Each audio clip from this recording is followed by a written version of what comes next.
What is up, y'all? Welcome to another episode of Powerline Podcast. I'm your host. My name is Ryan Lucas.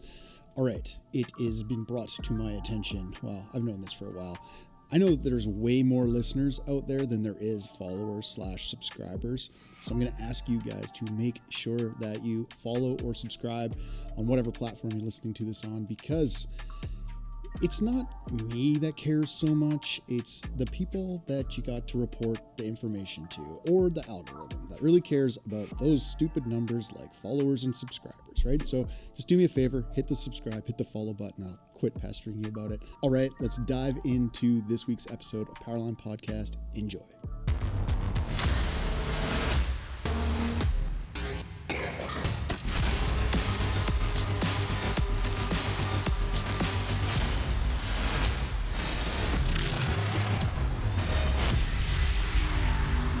All right, Larry, let's get rolling on this. I am stoked to have this convo. We've talked a few times, and I can't believe I've put it off this long, but I'm glad it happens for a reason, right? So welcome to the show. Yeah. Right on. I appreciate it. Thanks, Ryan. Thanks for having me. Heck yeah. Okay, start this off. Let me know something. Tell me something about your past that would help me understand who you are today. I grew up in a poor neighborhood. I grew up in a gang-infested neighborhood. Didn't have my dad around me most of the time, so I grew up in the streets. Learned everything pretty much the hard way, you know. Came around neighborhoods. I owe everything to my mom. She saved me, you know. She brought me out of the neighborhood. She moved me out of East LA. I was that gang little kid that always wanted to fight everybody, and I thought it was macho to be a gangster and shit like that, but you know, never worked out for me, which was great. But growing up the hard way, you know, I learned all about hustling. I learned all about working hard to get what you want. And when my mom moved me out of town and took me to another part of California, which wasn't too far, but it was far enough to stay away. She instilled that whole thing about there's a whole new life out there, whole different culture, whole different people, all kinds of different things. I mean, where I grew up, it was all Hispanic people, and that's what I was used to.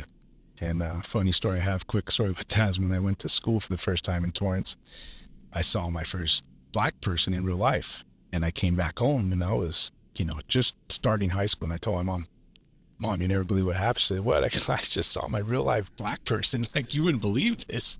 They're real, you know, and she's laughing. She's having a great time with me. But I was legitimately like, I've never seen these people. There's Asians, there's all these people, you know. I was like, holy crap. And, but it really changed to who I am today. Because I was a one-sided person growing up in East LA like that. And that's all I saw. Just us, you know, and going to the South Bay area. Very diverse, multicultural area, huge amount of different ethnicities and everything, and learning how to be friends with all those people, which I never thought I'd ever do, but it was great, you know. It changed who I am. It actually gave me a whole new mindset about, you know, learning other people, their cultures and other stuff like that, but at the same time, you know, we were poor, so everything I wanted, everything I needed, I had to work for. You know, my mom couldn't just buy me whatever I wanted. And, you know, I had to either wait for a long time for it or wait for her birthday or Christmas or stuff like that, you know. But that hardworking ethics that she instilled in me, that's probably what made me today. You know, I don't look for handouts. I don't look for people giving me free shit or, you know, not working hard for what I want in life. And, you know, she hit it home about, get out there, do your thing, work as hard as you can, and don't be satisfied being at the top. You got to go further than that. You know what I mean? So, you know, that in line work, I was fortunate to have family in the trade before I got in.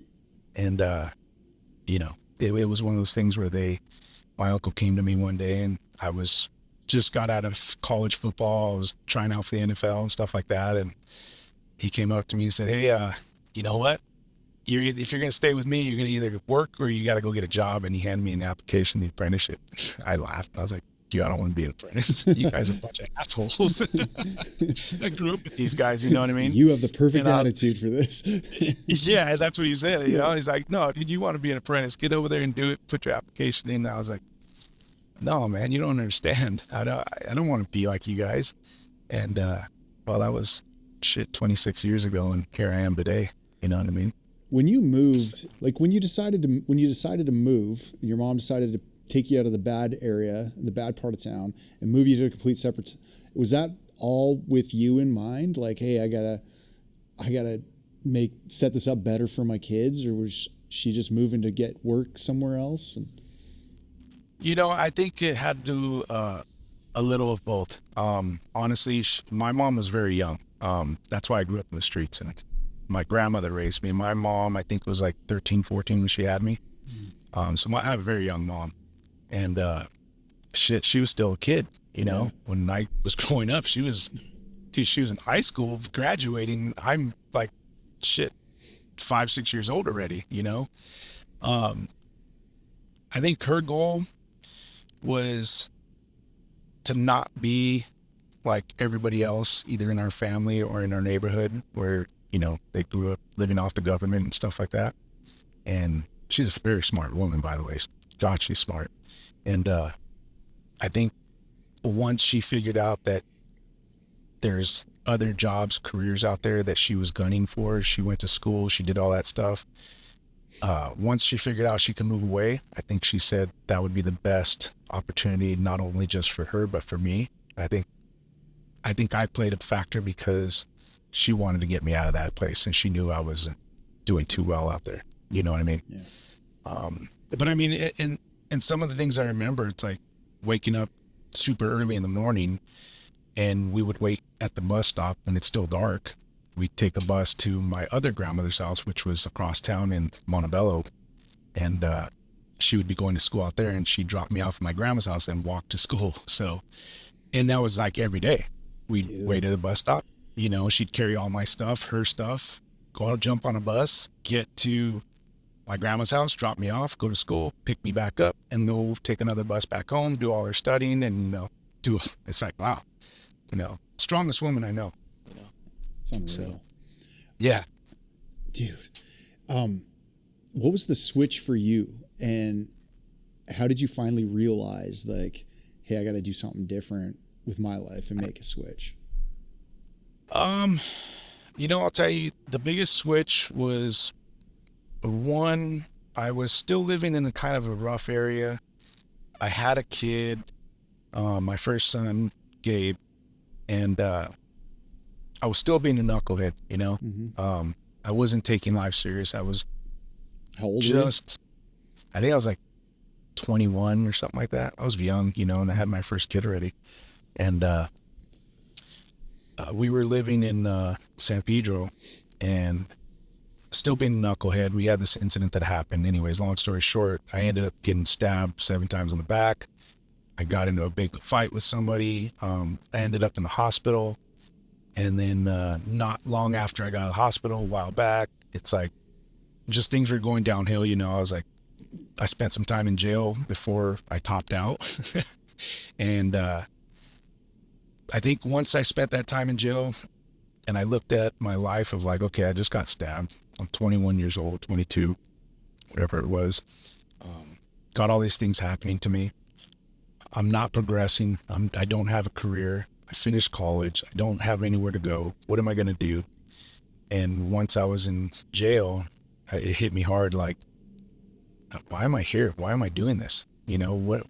I don't want to be in here, you know, and kind of thought about what my mom put herself through to get me to this point. Right.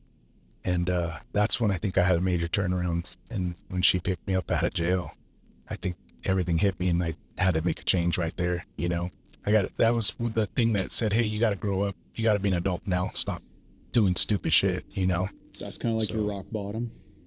Yeah, I think it was kind of my rock bottom.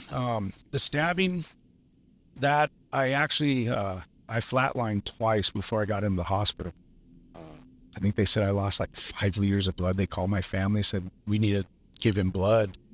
And I was still my senior year of college. I was just big specimen. I was in shape, everything like that. And doctor told me, I was in the ICU for like a week. And he came back in and he had some of these interns there and he's showing them, telling them all about me and my incident. And he came to me and he said, "Hey, you alert? You awake?" I said, "Yeah, I'm good." And he goes, "Okay." And I guess I've been out for like 3 days already. And so when I came to, he said, "Hey, listen, if you weren't as in shape and as strong as you are today, you would not be here today." He goes, "You lost the most blood I've ever seen out of anybody and not needed a blood transfusion or, your family. We called your family in to come in here and donate blood to you in case you needed it. As you flatlined twice, once in the ambulance and once on the hospital bed, ruptured my lungs, almost paralyzed me because one of the stabs missed me by I'm talking like a little micro space in between my spinal cord. And, it was like, wow, I couldn't believe I did all that. But I was like 230 or something like that. When I got out of the hospital, I was like 185. So it was crazy. Yeah. Yeah. It was pretty crazy. Yeah. So I think those two things that happened really, really kicked me in the ass and kind of told me, "Hey, you got to grow up and figure something out because this isn't working for you."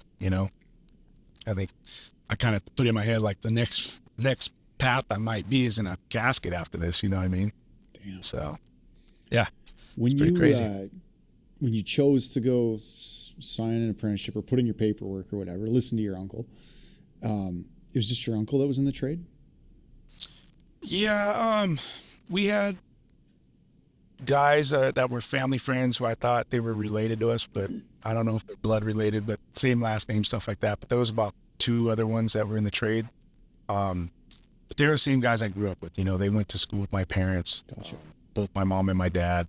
And I knew these guys. They went to work with my uncles and they all worked together and they grew up in the trade together back in the, I think it was like the mid or early 80s. Mm-hmm. And they were old school linemen. When I got in the trade, it was like 99 or something like that. And they were in the trade some years.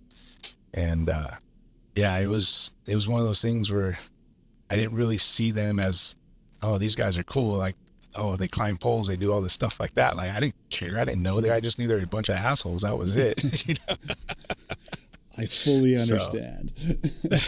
Fully understand. I grew up around linemen, and I finally made a decision as well to get into the trade after I was kind of like slapped on the side of the head. Like, hey, you're passing up a royal opportunity if you don't take advantage of, like, your father is a lineman, has a company, has the ability for you to get into the trade. You're dumb if you don't do this. And so I made a decision to do it. But once I did it, I was in it. The second I climbed my first pole and actually went to work with a line crew, it was like, yeah, this is cool. Yeah. I could do this.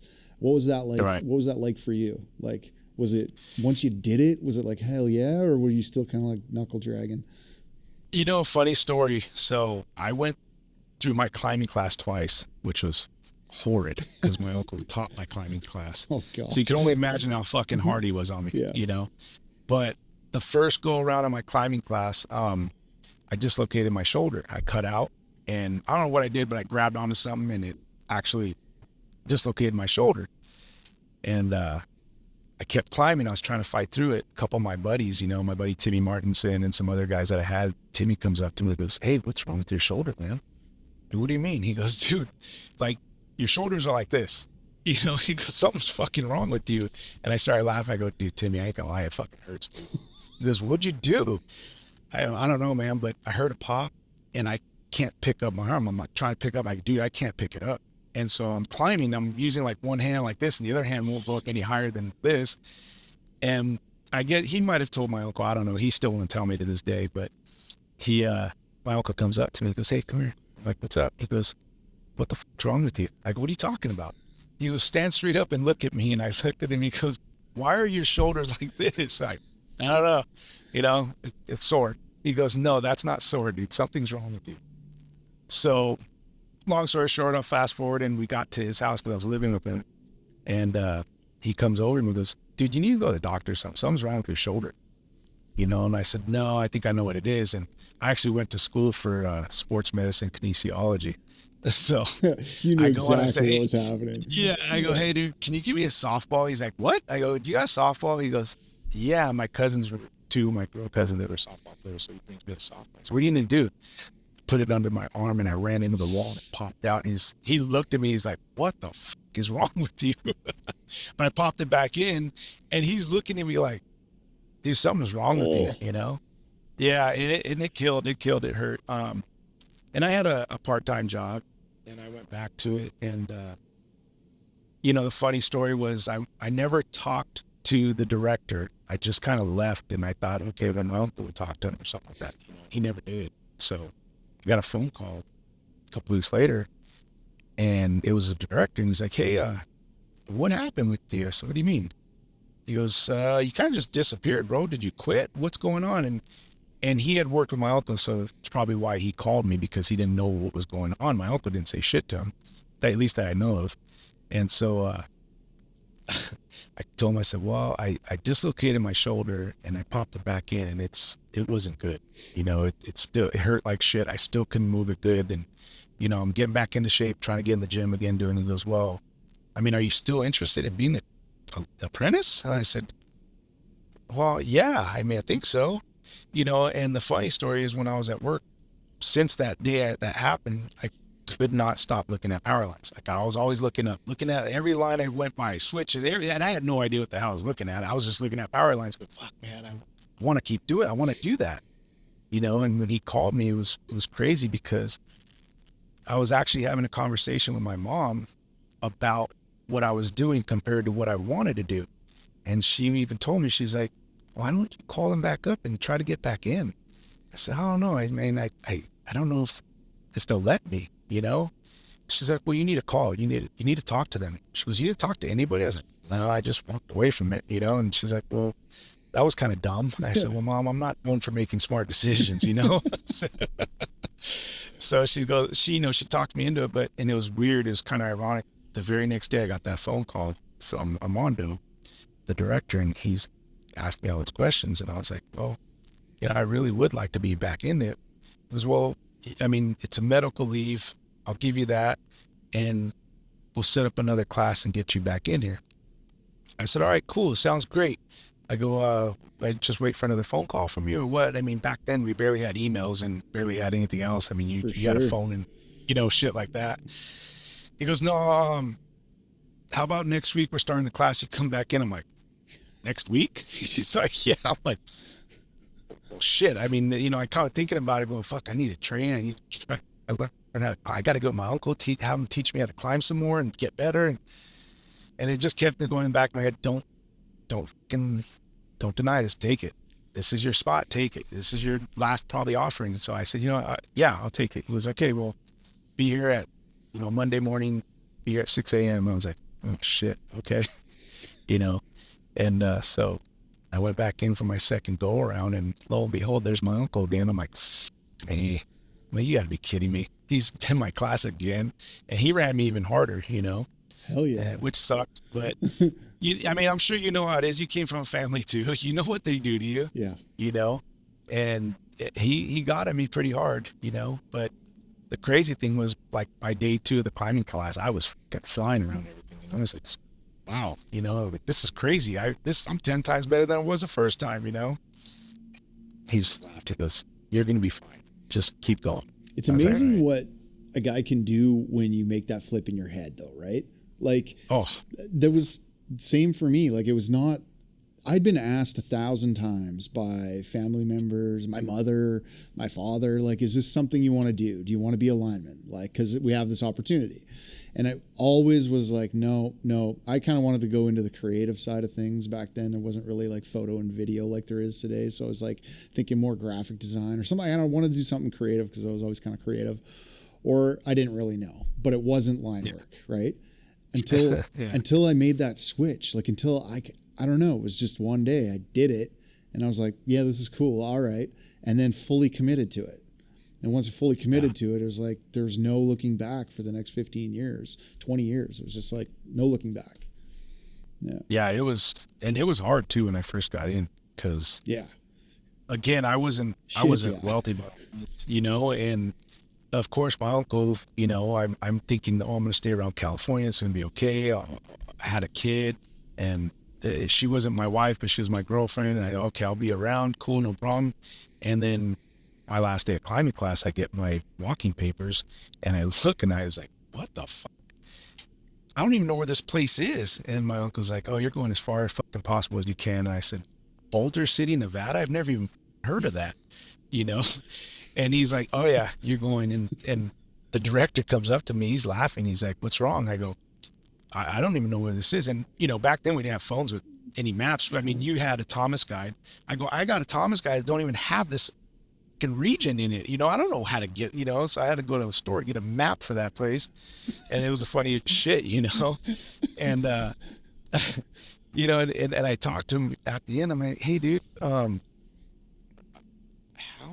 don't have any money. I mean, I don't have a job, I'm broke. I barely have enough to provide for my girl and my son, and what am I going to do? He said, well, you're going to be an apprentice, so you better fucking figure it out what you got to do. But you don't be there by this day, this time, you just lost everything. And I was like, shit, what the hell am I going to do? So, I went to my mom. I was like, hey mom, I know this is embarrassing, but I need to borrow a little bit of cash. I need to make it through. And she said, all right, well, here's some cash, and she was proud of me because I passed the class and everything like that, of course. And so I head out to this place in this fucking middle of nowhere. And my first transmission line I ever got associated with, right? But I'm out there, and I never thought about, well, where am I going to stay? What am I going to do? And I'm like, dude, I lived in my car for 2 weeks before I even got a room. Damn. Because I didn't have no money. Yeah. So I had a car that I was living in, and I would park in front. I'll never forget. I probably used to park in front of the show. And again, my buddy, one of my best friends, Timmy, he would always call me because he got sent up north. So we would call each other back and forth, and back then it was just a phone. You didn't have anything else, messages, nothing like that. So we would call each other. Hey, what are you doing? Well, I'm sitting in front of the yard. I don't know what to do, Tim. I got shit. I don't know where to go. I don't know what to do. I don't have a room. I can't get a room. I can't afford one, and he's like, well, shit, dude, what are you going to do? I said, I don't know, dude. I got to figure things out. And, the next day, I found out there was 24-hour fitness at Henderson, which was about 45-minute drive to an hour from our show up. So I thought about it. I was like, I'm gonna drive out to Henderson, work out after work. They have showers there, so I'm gonna have to shower. So that's positive, If I'm paying for this, I might as well take a shower and get cleaned up, And then I'll never forget it because I didn't know what to eat. I didn't have much money for food or anything, and I barely had enough money for my gas. And I remember passing by the Railroad Pass Casino. I'll never forget it. And it was just this whole casino. I mean, old, falling apart. And I walked in there, and nothing but old people, And I sat down, and for some reason, old people and babies, they flocked to me. They radiate to me and just want to talk to me and everything. So I had this old gal that was there, and I'll never forget her name, Susie. She was talking to me, and she had a very interesting conversation, kind of like you and I are doing. And she wanted to know everything about me, where I did, and I kind of had the same conversation with her. And she comes over to me and she says, so you're living in your car? I said, yeah. She goes, well, when do you get paid? I said, I don't know. And she started laughing. She goes, well, when did you get here? I said, 2 days ago. And have you eaten anything? I said, well, I went to the store and bought some bread and some meat. That's pretty much all I can do, And she's like, so you haven't eaten since when? I said, well, today I had a sandwich. She was like, that's it? I said, yeah. She's like, oh my gosh. Okay, hold on. She comes back. She's bringing this plate of food. I'm like, I can't afford that. It's like steak and potatoes and, all this shit. And she goes, no, dear. She goes, this one's on me. You need to eat. And she's like, I can't believe you came out here with nothing. I said, yeah, I don't. All my money I gave to my girlfriend with my son, and I kept a little bit to try to, put gas in my car and try to do some stuff like that. But that's all I have. And she goes, well, where are you showering at? I said, funny, I found out there's a 24-hour fitness not like an hour away from here that I drive to, and I go shower there, work out, and I shower. And then I saw this on the way back, thinking I saw your little sign for, I think it was like $8.99 for a steak dinner. I said, I might be able to afford that today. And she started laughing. She goes, no, this one's on me, honey. You're gonna be all right. Long story short, I ended up making really good friends with her and a bunch of old people there. And would, it was for a couple weeks straight. I mean, probably 3-4 weeks straight. I'd go to the gym, shower, come back, stop there at the railroad pass, have dinner, and talk to all these people and, mingle with all of them, and then go back to the yard, park in front of the yard, and go to sleep. I'd study, because I had nothing else to do. So I studied my books and everything like that for the apprenticeship, and ended up like finishing both of my books like in a month or something like that. It was stupid. I was just going through it. And, but it was funny because for a while there, she was giving me free food and stuff like that. But then I was like, no, I got to start paying you. I don't want your free food. I want to pay you, and ended up start paying and everything like that. But, it took me, I think it was like 2 or 3 weeks till I got a first room. I was like, oh man, this is great. I get to sleep in my bed now. Yeah. Have a shower at your room. And yeah. I didn't have to drive an hour to go. Yeah. It was pretty crazy. Like, you hear so much shit now about like, I don't know, you just get so much whining out there about how you got it so hard. Like, I got it so that everyone can shut up. That's what I talk about when I talk about like doing whatever you can do to make it work. Like, you hear this, I got no work in my area. I got no work. There's nothing out there. I'm like, you check the whole country? You check the whole country? There's no work? Are you sure? Like, because your local's not calling you tomorrow or today. Right. There's nothing. You can't make ends meet. Like, yeah. Well, it's funny because the instructors we had, I used to hear them say that, they would talk shit to some of these guys during classes, like, oh, you one county boomers and blah, blah, blah. That was their favorite quote, you one county boomers. And, look at Larry. He's been in fucking 2 different states and he's only been apprentice for 6 months. And I'm like, dude, I want to come back home, bro. Seriously, send me back home, but it was fortunate because, I mean, you've been in the trade for a long time. I'll never forget it. My starting pay back then, I think, was like $9.75 an hour. Yeah. And I watch what these guys make now. I'm like, holy shit, they make a lot of money. I mean, traffic guys made triple, quadruple what I made back then, and that how I saw my first paycheck and it was like $500-600. I thought I was rich. Yeah. Because I was like, holy shit, for a week. Oh my God. It's like crazy. It's crazy because it's not even really that long ago to be honest, like 20 years or whatever ish. Yeah. Like, it isn't that long ago. And I know the number that sticks out for me was like a third step apprentice making 21 an hour. Cool. Like, and I thought it was the greatest. I'm making $20 an hour. Like, this is awesome. Right. And the crazy thing was, like, I was just talking to this apprentice I had in here the other day, and he asked me, he's like, you've been in the trade a long time. I said, yeah, I'm going on 26 years. He's like, when you topped out, how much were you making? And I started laughing. I said, that's funny. I think it was like $27.85 or something. He goes, wait, a journeyman, you're making $27? I said, yeah. I said, first step apprentices and groundmen make more than me when I was a journeyman back then. And he was just like, he couldn't process in his mind like how little we made back then. I was hoping to make $60,000 a year. Like, that was like, oh, I'm gonna be like, I'm doing better than anyone else and I graduated with. Like, this is gonna be freaking great. Oh, yeah. Like, this is gonna be gold. Oh, totally. I'll make $60,000 a year. Like, fuck. Yeah. Yeah. Yeah, it's crazy. Find an apprentice that could live off of $60,000 a year now. Yeah. Right? You can't even. Yeah, you can't, dude. Seriously, they make that in like 3 months. Yeah. Yeah. Mind you, it does suck out there right now. Shit's expensive, so I get it. Yeah, I get it too. But Jesus, how much they make now. I mean, I can't believe how much we make now. Yeah. Coming from what we started at, and it's hard to believe that I've been in the trade this long. Like, I look back and go, God, it just seems like not very long ago that I was struggling. Matter of fact, my buddy Timmy, I was talking to, we were talking not too long ago. We were just laughing about that. Like, do you remember you used to call me? Remember I used to call you, and we'd call each other while we're driving out to our, because he would come home on the weekends too. Yeah. And where I was working, we would sometimes work 6 days, sometimes work 5 days. 5 days a week, I'd shoot back home. 6 days a week, it wasn't worth it because I was like I think it was like 5-6 hour drive away from home. And just remember calling each other like, hey man, what are you doing? I'm driving out. It's like, midnight.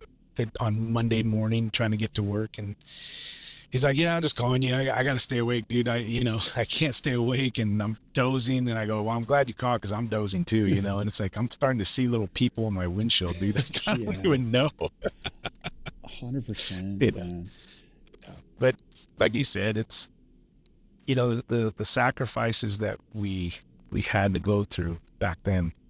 You don't see that anymore, you just don't. How do you think going through the things that you went through kind of like set up the rest of your career? Oh, I'm going to say knowing that, I had to sacrifice everything and anything I had to top out. That was like, okay, look, yeah, I started here. I got to get to here, and everything in between does not matter. I have to do my best, keep being my best, pass all my classes, pass all my tests. The shitty part was I failed my first test. I failed it. I couldn't believe it, and I went to college. I knew how to study. I knew how to do all that stuff. So I really buckled down on that. But, the reality is like, hey, you could lose your job and have nothing after this, right? And that hit hard on me. As soon as I failed that first test, I was just like, okay, dude, I'm studying them. And then talked to the director after he came and talked to me. He was like, dude, you went to college. How did you fail this? And I said, Armando, I don't know, man. I studied everything I could, He goes, well, I think you're studying too much. I go, what do you mean? And he shows me the back portion of this paper. He goes, see the summary of a pretest? I said, yeah. He goes, study that. And that's all you really need to study. I'm like, well, shit. I didn't know that. I'm trying to You're memorize just filling your brain with the entire textbook. Yeah, I'm like, oh, okay. So I studied the next test. I studied that and I aced it. I'm like, oh, this is dumb, And it's like, and he had to talk to me. He's like, it scares me. You failed your first test. I'm like, it scares you? I don't have a job if I don't have this. I mean, I got a kid and a girl I got to, provide for. You think it scares you? Dude, you don't even know, And, but it set me up because knowing that I had to work my ass off, knowing I had to give my all to get to the ultimate goal, which was to get my journeyman ticket, right? I knew once they sent me to Nevada and I went to Arizona, I knew that, if I did everything, I accomplished everything. I talked to my mom a lot and she was just like, look, you got to remember, nothing has ever been given to you. You always had to work for what you wanted. This is no different. And she goes, everything you've ever done in life, from your sports to this to that, you've tried to be the best at everything you wanted to do. I said, yeah. And she goes, you used to get very upset. You used to, you used to throw tantrums sometimes if it didn't go right for you. I said, yeah. She goes, well, you're an adult now, so tantrums are out. It doesn't mean that you can't get upset for not getting what you want, but your ultimate goal is to get that ticket, right? And I said, yeah. She goes, well, guess what? This is no different than you growing up in East LA and moving to, other side of town and figuring everything out that you had to figure out to get along with people, to progress and get to places you wanted to go. She goes, you always figure things out. She says, I have, faith in you. You can figure this out. So I was like, damn, I thought my mom was gonna be like, hey, let me give you some more money. You can go get a hotel. You do this. Nah, just figure it out. Like, oh shit. Totally. So yeah. And it really did. Going through my whole apprenticeship, that's what set me up, is the fact that I knew I had to sacrifice everything and anything I had to get my ticket, And I would talk to my uncle at times and, he would just keep assuring me like, hey man, you get that ticket, you're going to be able to do whatever you want to do. Yeah. Whenever you want to do, And it didn't really hit me until I became 7-step and I saw the light. I saw that, which brings me to another thing. It's like, my uncle came to work with me, and we were actually, him, Jason Lombardo. Yeah. Me and my uncle were working for Lumpy, and oh boy, what a shit show that was, So I'm 7-step, my uncle's a lineman, and fucking Jason's our foreman. And this was, I don't know if you knew Jason when he was living in Newport Beach. I did not know Jason then. No. Oh, two different Jasons, right? And man, what a shit show that was. I mean, we were good hands. We were a fucking damn good crew. I mean, we got shit done. But man, we were a mess. I mean, we were a mess, but we got shit done. And once I saw that light at the end of the tunnel, I thought, oh, it's here. It's fucking here. I'm almost there. This is going to be great, But I tell some of these kids that are 7-step, I said, it happens to a lot of us. And my uncle told me too, and I didn't think it would, but it did. You get the journeyman jitters. That's what I call them, journeyman jitters. And, the way he trained me is he basically told me, as a 6-step, you should be a 7-step. As a 7-step, you should be a journeyman. Being a 7-step, I'm going to make you do everything you should be doing as a journeyman, to train you to make your own decisions, train you to do your own shit, train you to lead your own people, lead your crew, be the lead lineman. Because back then, we only had 4-man crews. Most of the makeup was you, the journeyman, and a hot apprentice, and either a cold apprentice or a ground. That was it, right? So he's like, it's very easily what's going to happen is you're going to top out and you're going to go work for somebody who may not know everything, or who's going to be a dick like me to you and make you figure out everything. Just tell you, see that pole? We got to change that out. See that area right there? You got to dig a hole right there and put a new pole there. See that pot? Hang that pot and can energize it. And that's what you're going to get. I'm just like, okay. So he started training me, like, to lay everything out, give the tailboard, plan the whole job out, start to finish. He wanted to hear it all, and after the first couple of days, it was easy. It was cool. It was like I was getting the hang of it. And then all of a sudden it hit me. I hit that journeyman jitters. It was like simple, easy pull. I couldn't figure it out. Simple, easy double dead end. Couldn't figure it out. Didn't know where to set the truck up. Didn't know how to lay the pole up. Didn't know what to frame up. I'm like, and I started questioning myself, like, dude, am I ready for this? Love it. You know what I mean? Yeah. And it's like, and he finally, after about a week or so of doing this, he could see the frustration in me. He could see me getting down on myself, and I'm like, dude, I'm not this bad. I know I'm not, and he came over, he put his arm around me, and goes, hey, you all right? I said, dude, I don't know if I'm ready for this, man. I go, I thought I was cut in. I thought I was ready to go, and then Jason start shitting with me and everything like that. So they would fuck with me for like a whole week. And I'm just like, dude, I mean, maybe I need to bounce myself back. I don't know, and he starts laughing and he comes over to me and he's like, hey, listen, relax. He's all, everything you've been doing is easy. Everything you're having struggles with is easy. You're too hard on yourself. You're overthinking this shit. I know I could leave you alone and you can do this by yourself, but you're way too much in your head. You know what I mean? And he's like, you're making this way harder than it needs to be. Just relax, be easy. Do the things you naturally do. Do the things you can actually know that I can do this, I can do that, I can set up here, just relax. And it took me like a day to figure it out, and I started getting it, and okay, so it started getting out. But I mean, it was like 2 weeks. I was just like, am I this broke down? Am I this fucked up? It makes full sense. That transition is like one of the hardest transitions from from apprentice to journeyman, right? Because you all of a sudden, you all of a sudden have some responsibilities. Because it's easy as an apprentice to go, I'm an apprentice. Even as 3 days from topping out and becoming a journeyman, you can still be like, I'm an apprentice. Whatever, what do I know? But the second you top out, it's like, no, you're a journeyman now. You're the guy. You're the guy that's supposed to know. Start making some decisions on your own. And I love that fact that they were training you prior to. 6 steps should be a 7 should be a topped out journeyman, should be doing the things that a journeyman does. That's awesome training. And that's something I don't see a lot of happening now, because it was similar for myself as well, especially being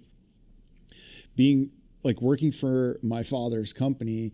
It's just it's expected that you're going to be instantly a foreman, whether that's your role or not. Like the second you top out and you're a journeyman lineman, you're like taking some responsibility and you're taking a crew, or you're just like, you're running stuff because it's your family. Like you're the one that they can trust, right? Everyone else could come or go, but you're the guy. Like, and it's tough. You got to be on point right away. Oh, dude. But it's good training. But it's good training for the rest of your life, right? Like that's something that should be taught now, but it really isn't. It really isn't. And you're right. You hit it right on the head. I mean, the things that I see kids out there doing now, I see a lot of, this is just for me, this is all for me. You figure it out when you top out. I got it going now. I'm a journeyman. I'm going to start doing my training now, because in reality, they weren't trained the right way coming up in this trade, the newer age, new generation linemen. And I have lots of talks with all these kids here. And matter of fact, I just had this conversation yesterday with the kids I was training yesterday. And I gave them the same spiel. Look, at as a sixth step, you should be a step. A seventh, you should be a journeyman under the supervision of a journeyman, basically leaving you alone, making you make all decisions, and he was a 7-step. So I gave him that talk. And I said, the thing about it is what's the difference today? You're a 7-step. You take your test tomorrow and you get a ticket that says journeyman.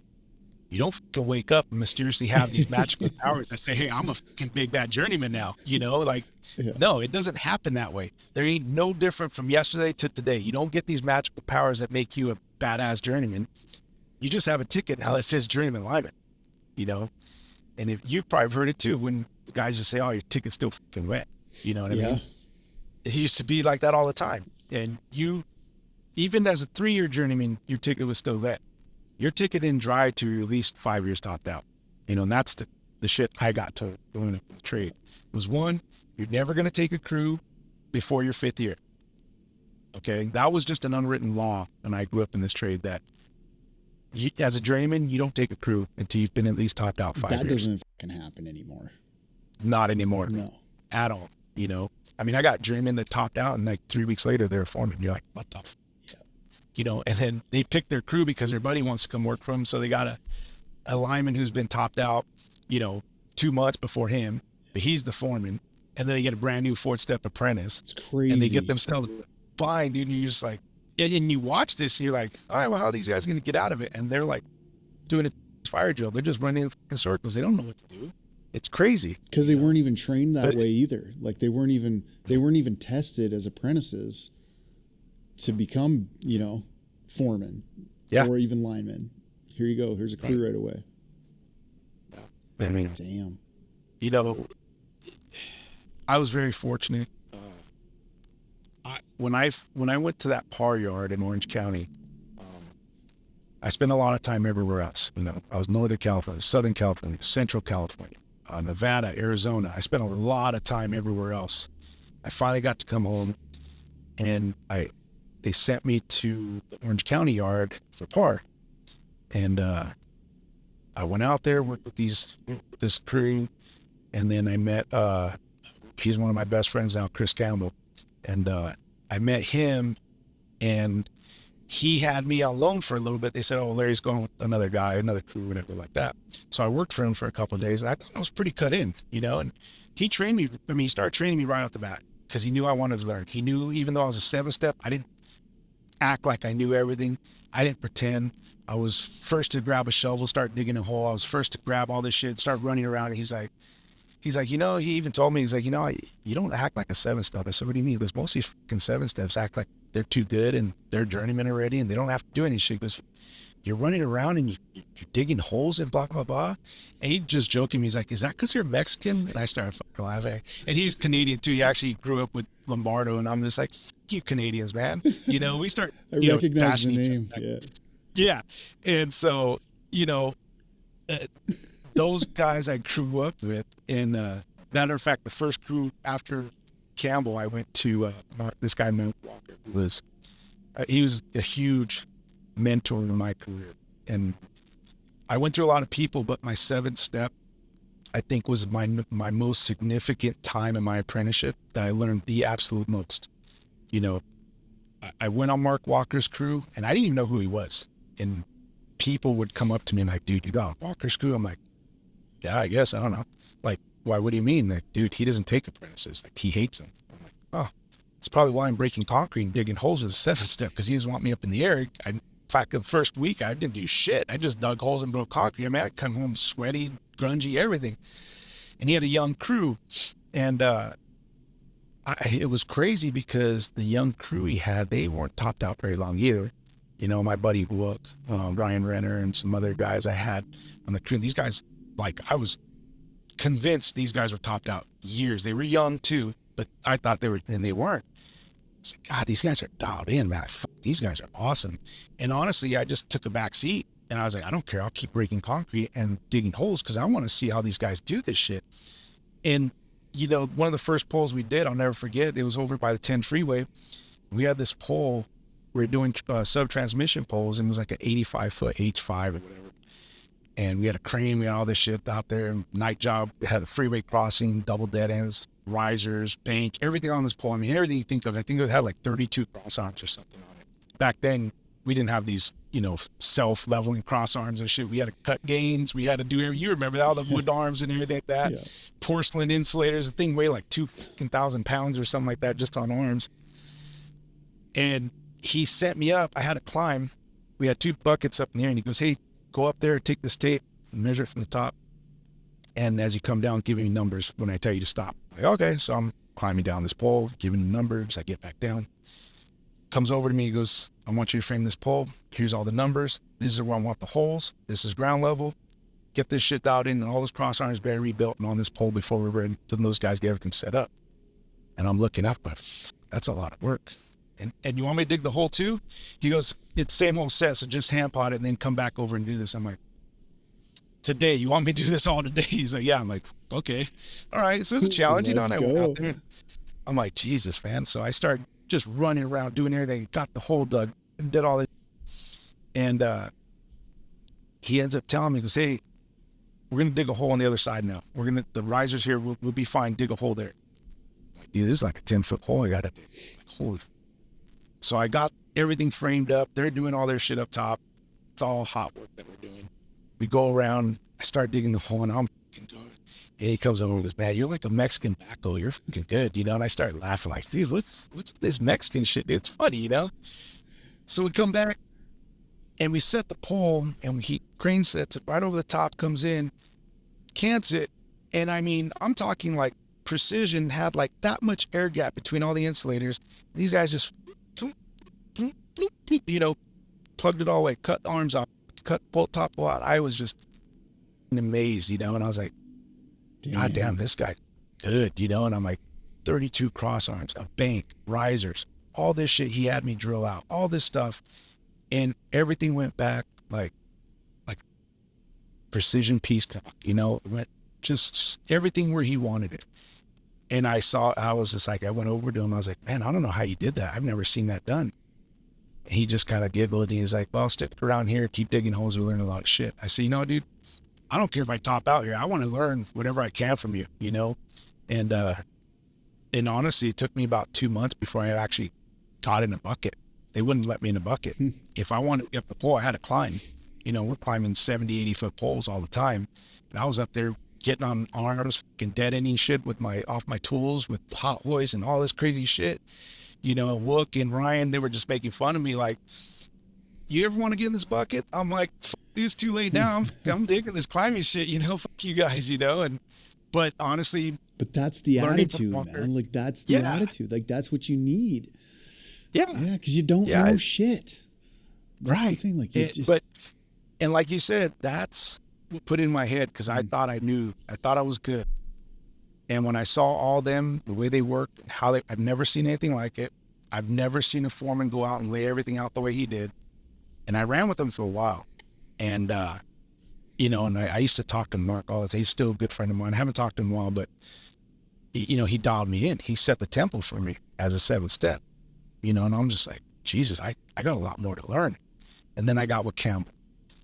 And he's a big mentor of mine too. We worked together for, I'd say, every bit of 13, 14 years. off and on. I worked for him for like 8 years straight, and then we worked back and forth with each other. Either I was his foreman or he was my foreman. And for about 13, 14 years. And, you know, this guy showed me so much shit I've never seen anybody do. I'm, you know, like I said, I thought I knew it. I thought I knew, you know, I knew everything there. You can't teach me no more. And here I go to this yard, and these guys are just unbelievable, you know, like Lump, you know, Jason, Chris, they just dialed me in, you know, and I owe a lot of it to all of them for what they did to me and how they did it, the training they gave me. It wasn't just like, oh, here you go, kid, here, do this. Hey, dude, you know, it was like, no, you're going to need to figure that shit out. Yeah. You know, figure it out. You got yourself in a bind, figure it out. They wouldn't let, you know, obviously they wouldn't let me get hurt, but they can watch me walk into a bind and they'd boom away from me and go figure it out. And they'd boom back down. And I'd watch these guys, you know, eating and drinking or whatever down below. And I'm still up there trying to figure shit out. Like, how the f did I get into this spot? You know? But in all honesty, you know, that's what dialed me in. So what are we doing right and what are we doing wrong now? I think the thing we're doing wrong now is we've taken the work out of the trade. And I say that, I mean the hot work, right? One of the things I keep telling other people is we get paid here in California, we get paid an obscene amount of money to do line work. The most dangerous part of line work to me is doing hot work. And we don't do that no more. And because of that, this has been an ongoing thing since I would say like 13, 14. We just started gradually de-energizing circuits, de-energizing a pole, de-energizing this, right? And you keep going and going and going. Now we got to a point where we don't do that anymore. So we're losing the craft of our trade, right? We have cranes, we have helicopters, we have all these battery operated tools, all this shit, right? We don't know how to handset anymore. Okay. We don't know how to do anything with our hands because if we don't have a crane or a helicopter, all of a sudden it can't get done no more. Hot work. I've watched guys do hot work in the last 5 years, and it's crazy because, you know, I sit on the e-board over here, 47, and I've been looking at things and watching all the incidents, accidents come through. I'd say prior to 2013, 15, somewhere around there, prior to that, we had like one circuit interruption a year, you know. Dude, we're getting like 3 to 7 a month now, you know. So we're losing the craft of our trade. We're losing the abilities to do stuff without having machines, without having this. They don't know how to work hard to get to it. Or, oh, we might have to do this by hand. We might have to walk this pole in the backyard and set it by hand. Like, no, we can't do that, you know. The crazy shit is, Ryan, I got guys here in our jurisdiction who pull the safety card out and say, this pole's energized, we can't do this safe. And what? Absolutely, like it drops from my jaw. I'm like, wait, what do you mean can't do this safe? Well, it's energized, and you know the arms look shitty. This looks bad, and I think we're gonna break in. We're gonna have a circuit. Someone's gonna get hurt.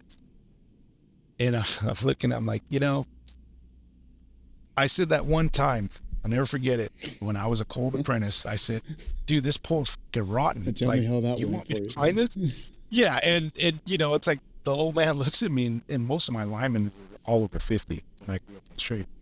And he looks at me and goes, who the f do you think is going to change this out? And I looked at him and said, what do you mean? He goes, yeah, it's fucking old. Yeah, it's fucking rotten. Who the f do you think is going to come over here and change it out? You think someone else is going to come over and mysteriously change this shit out? No, we are. That's why we get paid good money to come over here. And he chewed my ass. I mean, just lit into me. And I was like, oh, fuck. Okay, I'll shut my mouth. Okay, I'm up the pole. Here I go, you know. But these guys are pulling cards out going, oh, it's energized. Can't do it. You know, and I had an incident not too long ago where I'm calling me up and said, I don't know what to do with this guy. And I knew him. He used to be my grunt years ago. I said, yeah, he doesn't want to do this pull. I said, why? He goes, it's because it's energized. And I ain't shitting you right around out there, and it's a single phase line tangent. And I was like, you're kidding me, right? He said, no. I said, the worst part about it was a floater. You could unding it and it'd float up. And I was like, you got to be shitting me, man. Right then is when I go, you know what? This isn't good. Throw this my is ears not away. good. I've heard everything. Right, exactly. You know, and it's like, I'm just like, I'm actually in awe of where this trade is going, because, you know, like I said, man, these guys are getting paid a shit ton of money. We're all getting paid a shit ton of money to come out and do this line. It's not dangerous like it used to be. And we're losing the craft of our trade. We really are. You know, like you said, comes down from step one, the training, right? Our journeymen are training the apprentices. Everything's about me. It's all me. Yeah, we're on a crew. This is all about me. You know, most of the guys I know here that are working now, a lot of them want to come in. It's like late start, early quits. They want to come in late. They want to work in 6 hours and get paid 12. They don't want to stay with the apprentices and show them how to do this type of stuff. You know, get set up, get prepped for the next day, load up their stuff, load up material. They get in the yard, they jump in their car and they take off. We're having a huge problem. I mean, it's getting fixed now, but we're having a huge problem with that. It's like no one wants to sit around and teach. You know, when I worked, we worked 10, we got off at 10. We worked 12, we got off at 12. You didn't get paid no more. You didn't get paid no less. You know, you put in a 10-hour day, you put in a fucking 10-hour day. You know, it doesn't happen no more. The training is going. We're losing the training. We're losing the skill set of a lineman. It's like one kid had mentioned to me. He said, you know, Larry, the reason why I used to be like that, after I was talking to him, said the reason why I was like that is because during my apprenticeship, they left me on the ground. I was a hot apprentice. We did all these reconductors. All the reconductors here we do dead. So the line would go up and he'd do everything on the pole and tell me to stay down and frame, dig a hole, do this. Even though we had grunts and we had all this shit out there, he wanted me to do that. And I was like, that's weird. I go, why would he do that? How come he didn't say anything? He goes, oh, I did. He goes, but his response to me was, look, this is the way I got taught when I came to the apprenticeship. Now that I'm a journeyman, I'm going to go learn how to figure this shit out now. You figure this shit out down here. And then when you top out, you can do the same thing you're apprentice. I was like, wow, that's not good. That is not good at all. Damn. That's not how we should be doing things. Fuck. What are we doing crazy. Good then? You know, it's the position I'm in here at my company.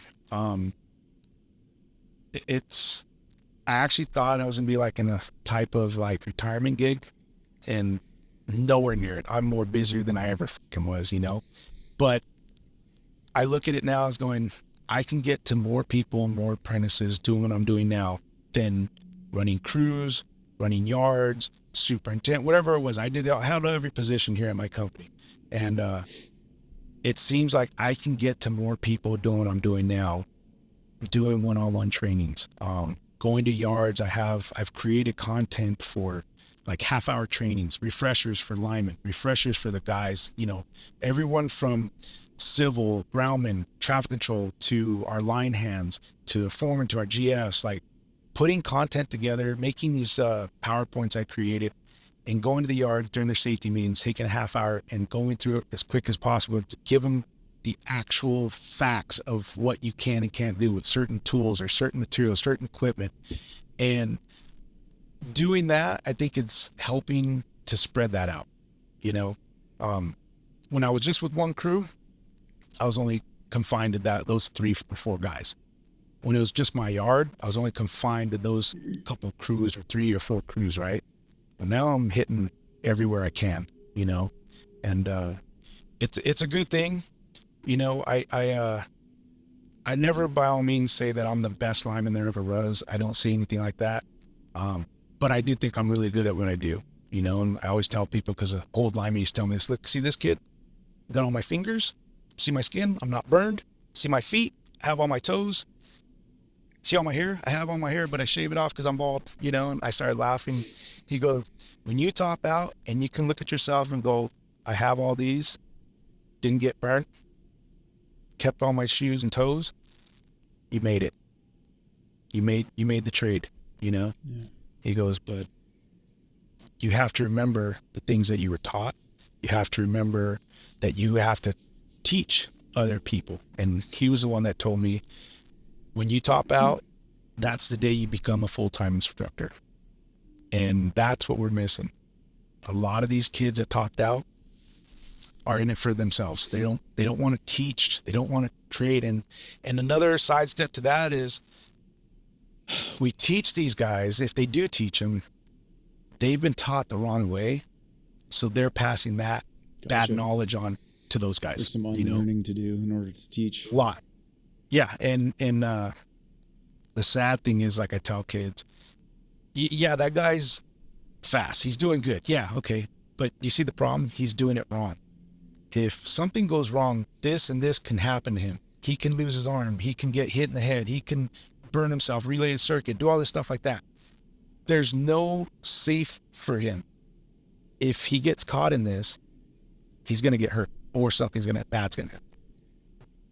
These kids are taking these chances because they've never seen what could happen if something goes wrong. Because I've seen a lot of shit that went wrong. And that was like, okay, I'm not going to do that. That I remember not to do that because I just seen that shit blow up, or I seen this happen, you know?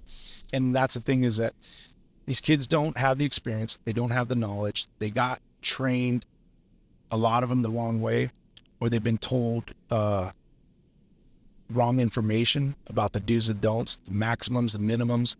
They don't know. They were just told word by mouth. And that's where I came in, and I went to the manufacturers. I went to the companies, and I wanted to know, is this the maximum amperage? Is this the maximum voltage? Is this, how long can you do it for? How long can we keep it up there? Is it good in the rain? Is it not good in the rain? Is it good for this, good for that, right? And I put it all together, and this is what I give the guys now. It's like, and I have guys all the time going, fuck, I didn't know that. I was doing it this way, I was doing it this way. I said, yeah, well, that's the wrong way, wow. And it's like, I found out, just a real quick example, I found out about these high voltage testers and phase sets, the Wincos. We had an issue with that. And I found that a lot of guys were using it the wrong way, testing it the wrong way. They weren't actually testing the meter to see if it actually worked. They were just doing a battery test. That was it. And the problem was they were teaching other hands to do that. And then other hands were teaching other hands to do that. Wow. And so it went down this path where they get the meter and they go, oh, battery test, it's good. And I caught it one day, and I was like, hey, how did you test that meter? Is that a battery test? No, I mean, how did you test the meter that actually? So the battery's good, but it doesn't mean the meter's good. Yeah. Right. And I figured we have a product. And we did. We had a serious product. And I reached out to everybody I knew in California, Nevada, Arizona, everywhere I knew guys at. I reached out to them and said, hey, this is what's going on here. You need to figure out if that's going on where you guys are at too. Man, within a week or two, I got tons of phone calls from guys all over. Bro, you opened up a shit can of worms. I said, what do you mean? They're like, these guys are doing it here too. We found all these meters that were bad. These meters were dead. They're broken. And you're using broken meters on energized lines or de-energized lines. They didn't know. And it was just like, holy shit. It became a pandemic with everybody, Yeah. But things like that, there, somehow, some way, it got passed along in time to do it the wrong way. Yeah. And taking shortcuts. Oh, this is faster if you do it this way. Oh, this is faster. And I would use the example, like, when you say faster, I mean, are you talking like 15 minutes faster, like a half hour faster? Well, no. I said, so like maybe 10 minutes faster? Like, well, no. I said, so you're talking seconds faster. Yeah. I'm like, okay. So you're jeopardizing safety for a few extra seconds. That's what you're telling me. And it doesn't compute until I put it to him like that. Like, you're literally jeopardizing not going home today to see your family, your wife, your kids, and possibly leaving them alone for the rest of their lives because you wanted to save like 5 or 10 seconds. You're telling me that's good. And they're just like, oh, well, if you put it that way, I said, I'm not trying to put it that way. That's reality. Yeah. Like, that's what you're doing. Jeez. It's crazy. I mean, what's the responsibility in your opinion, your mind, your opinion, what's the responsibility of a journeyman lineman? Well, I mean, for starters, obviously, to go up and do his job, right? I think that's the main responsibility. Go up there and do his job. And with that, and it's neck and neck. It's the same. Do your job and do it safe, right? Your responsibilities, do your job, do it safe, and come home every day, right? That's the responsibility, I think, as a journeyman. But on top of that, you got to do it in a skillful way. You got to do it and have some pride and craftsmanship in what you do. You know, I'm sure you heard this quote at growing up in the trade. Oh, you can't see it from my house, right? I've heard that since I started this trade. Oh, you can't see it from my house, right? And it used to, I thought it was a joke, but some of these guys are serious. Like, fuck it. It doesn't change the electrons and the fucking neutrons and all. You're like, what? Like, bro. And the first time I ever heard, it looks like dog's breakfast from this one other Canadian guy that I used to work with, Donald and Rial. They're the best Canadian duo that I ever met. One was about 7 foot tall and the other one was like 5'6", complete opposites. That's awesome. And these were the best fucking guys, dude. They were from Canada too. And when I worked with them, he was a French Canadian, and I put this shit together and he goes, Larry, that looks like a dog's breakfast. And I was like, what? It's a dog's breakfast. And he comes to tell me, he goes, hey, you know, you have a dog growing up? I said, well, yeah. And he goes, well, did your mom or whoever feed the dog like dog food? I was like, no, you got the scraps. I mean, from whatever we ate the night before. It's exactly. He goes, didn't it look like a big pallet? And I was like, yeah. I started laughing. I go, yeah. He goes, that's a dog breakfast. Looks like a pallet. And I was like, oh, you know. But that's, you know, it cracked me up. And I'm like, this was the first guy that told me, you got to give a shit about what your job looks like, what your product you're putting out, like what you leave on that pole, what you leave on the underground, what you leave on the transmission. That's your signature. You know, that's your signature without signing that fucking thing. That's telling people you give a shit about that, you know. And I mean, I'm not going to say everybody that we have working for us is like that, but a lot of people don't give a shit about what it looks like. Yeah. And you can see it. And we don't have foremen that go out and say, hey bro, that looks like shit. Go redo it. You know, they just sit there and go, well, I guess we'll try on the next one. You know, and it's not the way it should go. You know, I was never allowed off a pole until I checked in with my foreman. Do you like this? And when he said yes or no, if he said no, he didn't tell me. Yeah, he didn't tell me how to fix it. He just said, fix it. Yeah. Dude, what do I do? You know, but you know, and that's a lot of the journeyman training, you know, that what a journeyman should do. He should have the craft, the skill, the pride, the knowledge, and, you know, the safety factor that he wants to go home, you know, to his family. What about a journeyman's responsibility to the next generation? Well, that's passing a torch that I think the light's out on it already. And when I say that, I mean, I think it's going to take people that care about this trade to reignite the flame and get these guys going again, to want to teach the younger generations, to teach the people below. How do we do that, in your opinion? For one, I think the journeymen have to have a come to Jesus with themselves, look at themselves in the mirror and say, you know what? I'm not the best and I still got to learn. Because a lot of them here today say, can't teach me shit. I'm a journeyman lineman. You know, I got this. You see this ticket? I got a ticket that says I'm a journeyman lineman. You can't teach me anything anymore. And there's a lot of that right now. You try to talk to them. You try to tell them, hey, dude, look, this is wrong. Let me show you how to do it right. Hey, dude, there's another way of doing this. Let me show it you. And oh, no, dude, I'm good. And then you see it and you're just like, fuck, bro, that looks like shit, man. And then they get butthurt because you tell them it looks like shit. And now, well, all of a sudden you're an asshole. Well, newsflash, brother. First off, yeah, you're right. I am an asshole. I'm probably one of the biggest assholes out here. Okay. I'll be straight up with you. You're right. But I teach and I train and I want to pass off to you the knowledge that I have. Because when I leave here, you're not going to get what I have up in this head anymore. You're not going to get it. I'm not going to be here. And that we're losing those guys, you know, people like you, people like me out there that are wanting to train, that are wanting to pass that torch. Like I said, that isn't lit no more. And I'm trying to reignite it. I'm trying to get going. You know, I get sparks on it. I get these kids in here knowing and telling them and showing them. And, you know, a great example, yesterday I was training the apprentice in here and he said, you know, what's crazy? I'm a 7-step and you showed me more in 8 hours than I learned in my entire apprenticeship. And that's not the first guy I've talked to that said that to me. That's both sad and good, you know, like, yeah. Yeah. You know, it's, man, Ryan, it hurts me because I love this trade so much, you know, and it was drilled into my head that whatever I'm taught, I need to teach someone below me, you know, and the reality is a lot of these guys just weren't taught. So they're trying to figure stuff out as they go now as journeymen, and they're too busy trying to learn and do this shit now that they're not teaching the kids below them, you know? So that's a big problem. Because it's a fact that, and it's a cliche statement, but it's true that you don't learn until you teach. Right. So the fact that these guys are going an entire career without ever teaching anybody anything means they didn't really learn to begin with. Yeah. They don't know. You don't know shit. You think you do. And, you know, add insult to injury, put in the fact that they've been taught the wrong way, then well, they teach these guys the wrong way. And then everybody starts thinking, well, no, this journeyman told me to do it this way, so it's got to be right, right? No, it's not right. You know, like you're familiar with the load pickup tools, the load pickup tools we have.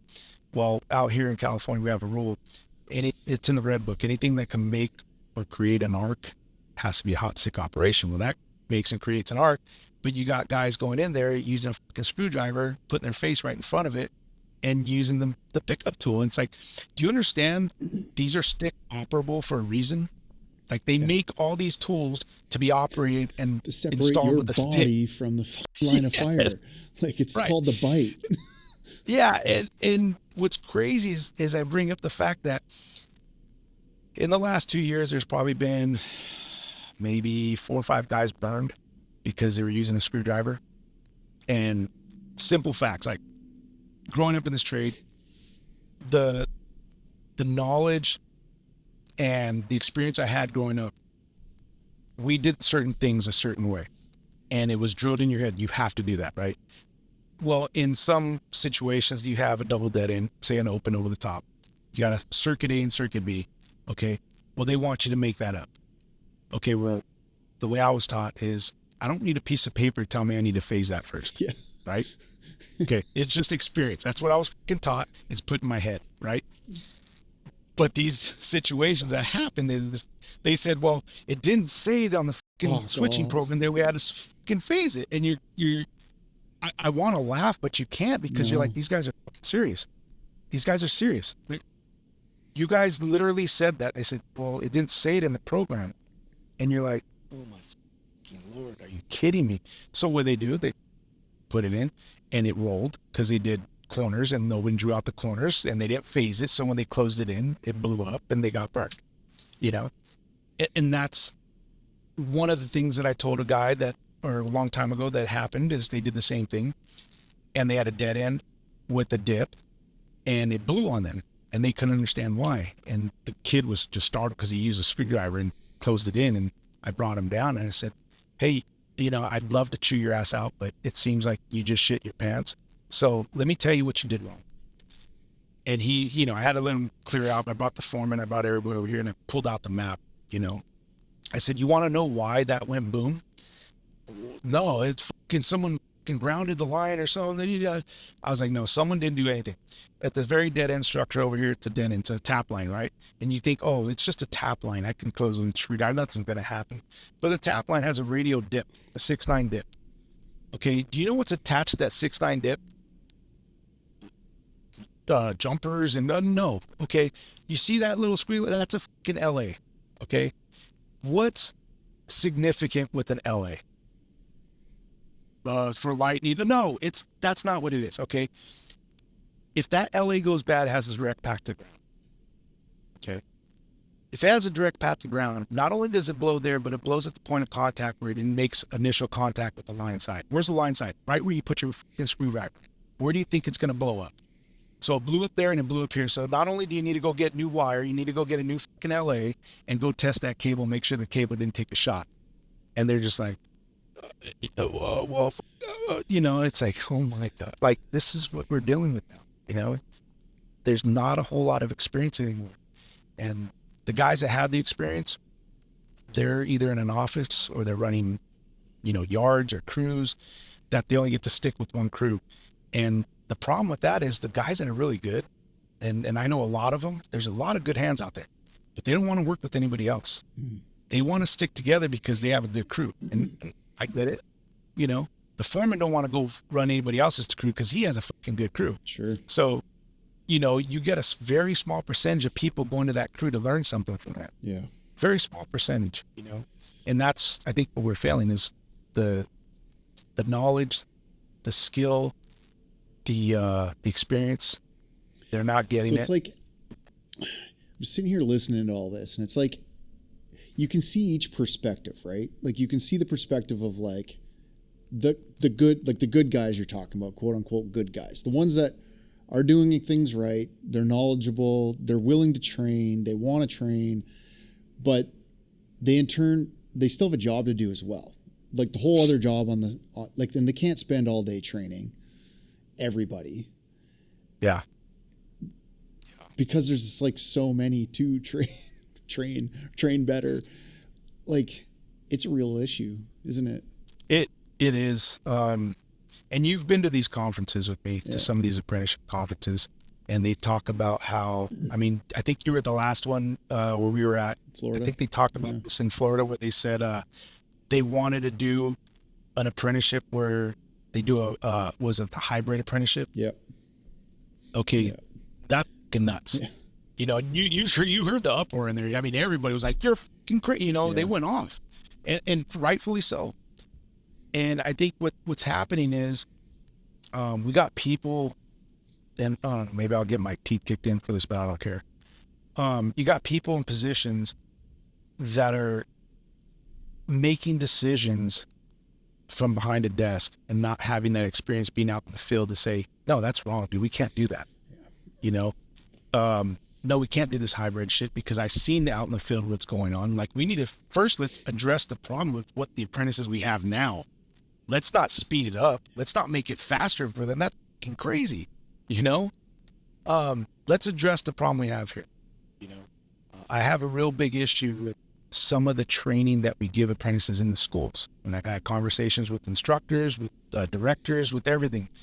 And, you know, they heard about the things I'm doing over here. And a couple of them asked me, why do you not like it? I said, well, because here's the problem. We teach them a certain way to do things like rubber gloving, right? We teach them how to do this.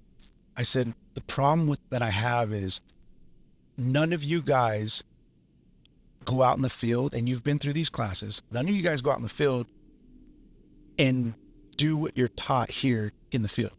It goes right out the door because you all say the same thing I did. There's no way in hell I'm going to do that out there because they're going to laugh at me or they're going to tell me to fuck off and go sit down, you know?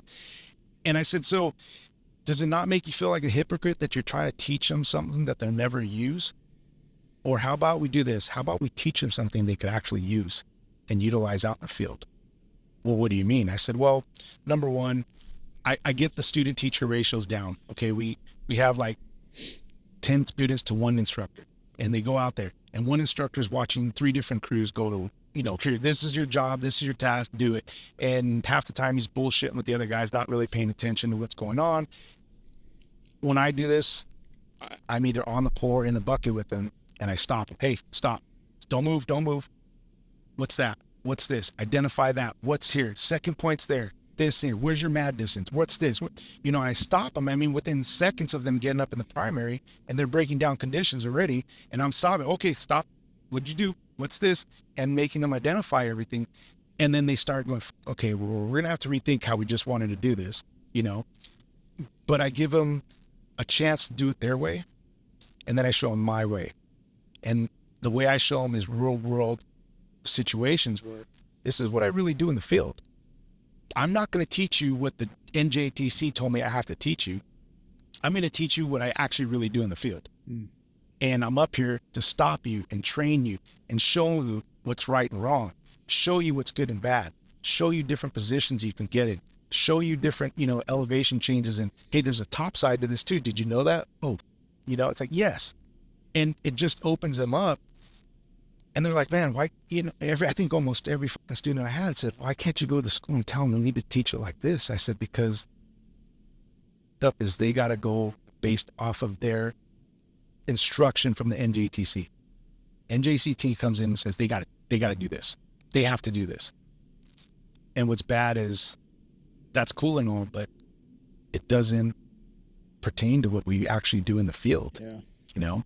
And you know that you've been through these classes, and it's like, they're not terrible. They're just not good. Yeah. They're not geared to do what I would say in a utility based level. They're good for them, because utility based, they're not worried about making a profit. They're not worried about, hey, we got to get X amount of poles done to get 12 hours.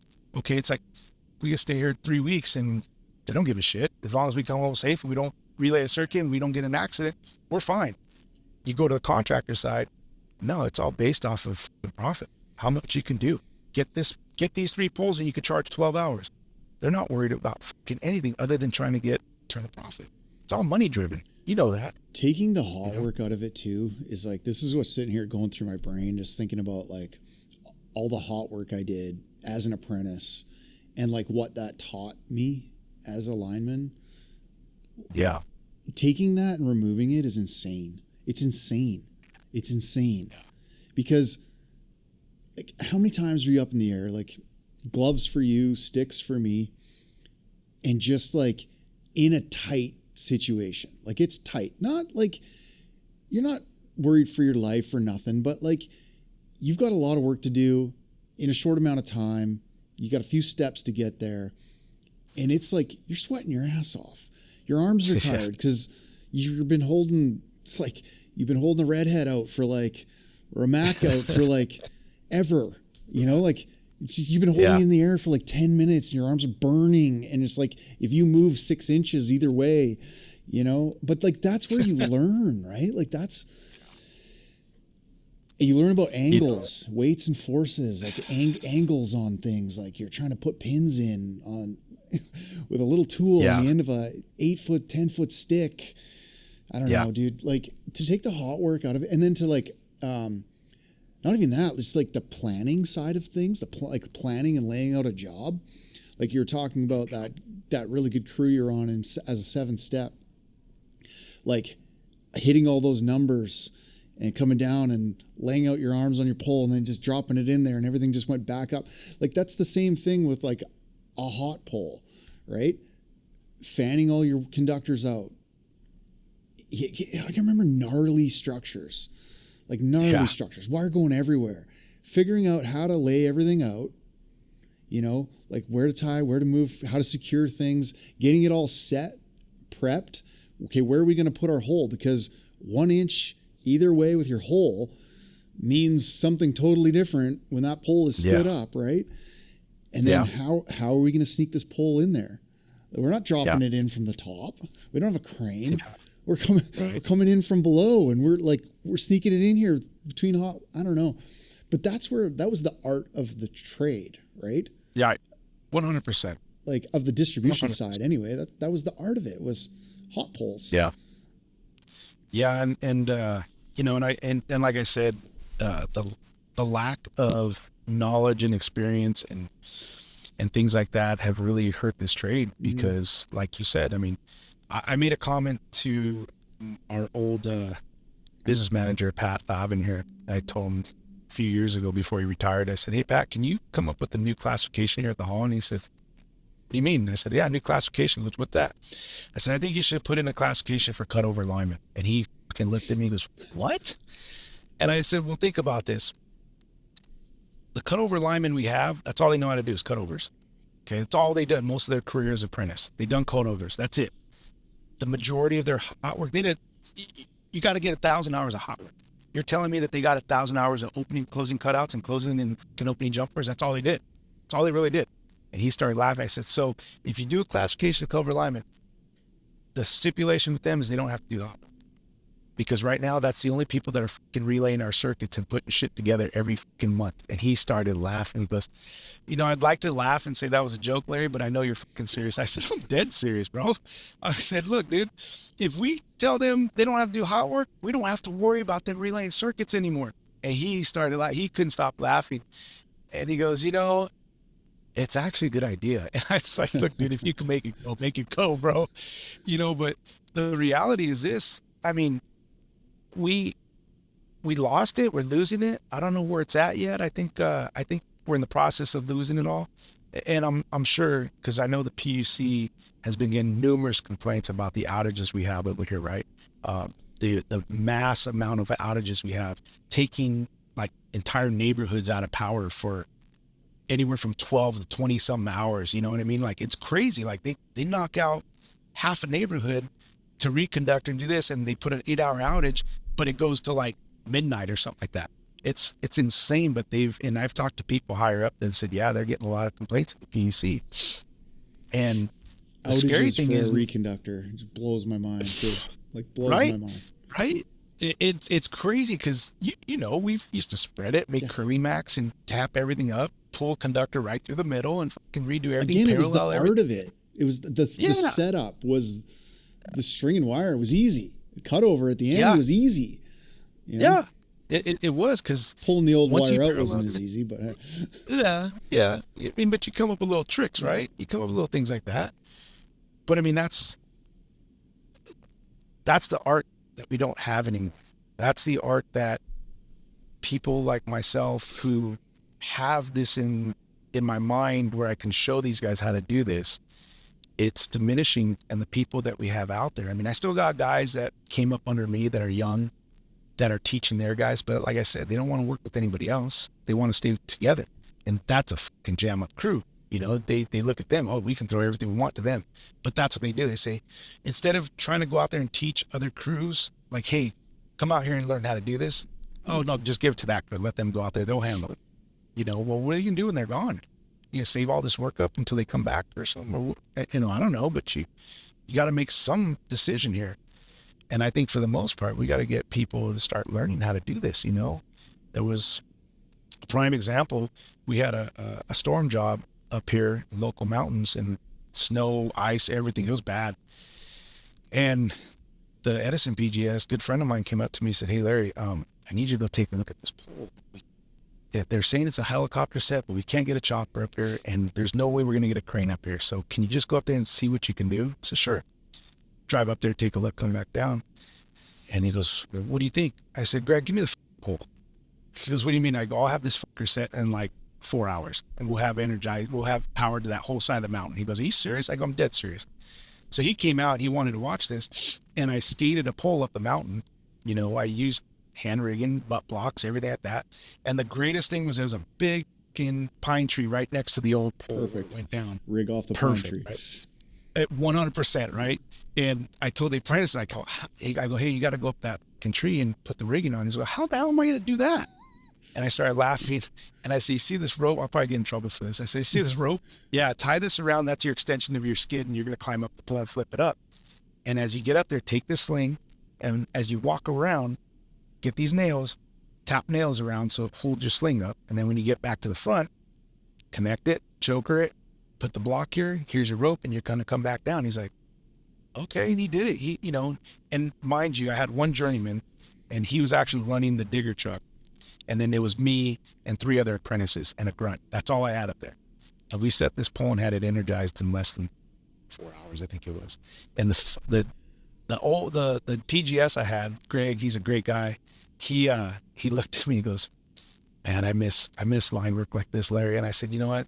These are some of the things that guys give up on because they don't have that in their head to go, well, we can't get a helicopter, we can't get a crane because they're going to be out of power for a long time. No, it's like, that's why we're here. We're here if in major storm events, we're here supposed to restore power. In major catastrophes that we have, hurricanes and everything like that, we're trying to put up as much poles and power lines that we can to get people back what they need, right? It's not like that anymore. People just want to make that money, right? It's like they see a storm, they see that, oh, yeah, we're going to get bagged, we're going to get money. Yeah. They don't think about like, right, you know, it's like, dude, we're here to work. We're here to do a service to the community. Like the last thing they want to see is 50 trucks in a parking lot. Yeah. Everybody's having fun doing, you know, stupid things when the entire mountain's out of power. Yeah. You know, that's what they don't want to see. And they don't see that in their heads as going, you know, that's wrong, right? Either get in your truck and go somewhere else and don't stay here. Go get lost somewhere until I call you, or go and get some work and do it. You know what I mean? But it's, it's not like that anymore. We're at that stage where, like I told you, man, I think the flame is just about out, and it's going to take people like us to keep it ignited and try to get the youth of this generation to restart it and get it going again. You know what I mean? I see it in the youth. Like I do see it in it seems like it's like once they hit the trade and they get a couple of years in them, that the flame starts to die out a little bit, because I seen them, like it's what I was telling you right before we started, is like, that's why I loved instructing like pre-apprentices. I loved it. I loved it because they're excited by the thought of something they might love for the rest of their life. Like by that, I mean the industry. They see this industry as like, yeah, man, this looks so cool. I relate with it in whatever way that is, whether they're a military veteran and they relate like that. It's like exciting factor. It's outdoors, it's travel. It's like working with your hands. It's helping, it's serving people by responding to storms and things like that. So that's all the same reasons I loved it when I loved it. It was like, it was exciting. It's an exciting fucking job. You're using your brain, you're solving problems, and that's what we love doing. But yeah. So it takes, I don't know, maybe it takes those guys don't lose it. Don't lose it. Don't let any lack of training or lack of knowledge out there or ignorance on the part of us not wanting to help you, support you, train you, make you better. Don't let that hinder you from making yourself better, seeking it out, finding a way, finding extra training, finding guys like yourself, like training yards, training trucks. I had Justin Tate in here a while ago. He talked about the difference between normal trucks and like training trucks, he called them. And those learning trucks were so important because like you knew if you're going to get on that truck with that crew, you're going to learn something. Like they wanted to help you. I don't know. Yeah. We got to find a way because. Well, think about this. What was the most important thing that you said in that whole conversation you had with me? That was one phrase that you said. You love the trade. Okay. The love for our trade is diminishing. Most of the guys that I know today in this trade that didn't grow up with me, that didn't grow up under me, that didn't get trained by me or work around me, a lot of these guys love the money. They don't have that love for the trade like you and I were. Like, they bombard us with that, right? Like, you're either going to love this or you're going to hate it. And if you love it, you're going to stick around for the rest of your life. If you're going to hate it, you can leave now. Leave now because we don't want you here. Because that's what they basically told us when we were growing up in this trade.